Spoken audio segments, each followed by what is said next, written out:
And a very good morning to you. Welcome to our Bird Notes. This is Dwight Davis.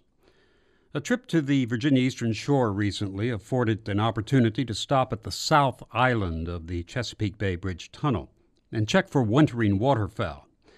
But the stop was disappointing, to say the least. The huge rafts of scoters and scalps, the buffleheads and goldeneyes, were simply not there, let alone some of the less common ducks like the harlequin or the old squaw. I later learned, by the way, that these huge flocks of birds were farther out toward the ocean. No, just two lonely common mergansers was all that I saw.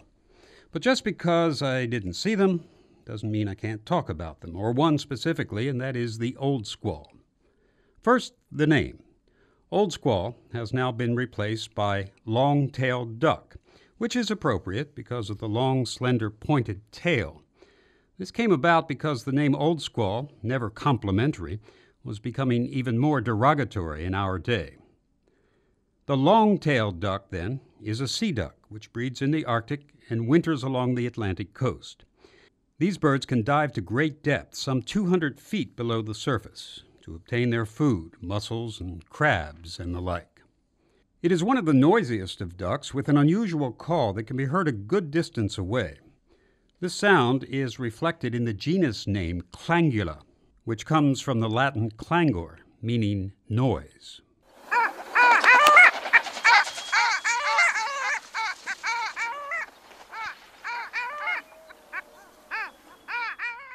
The long-tailed duck is a handsome bird, basically black and white.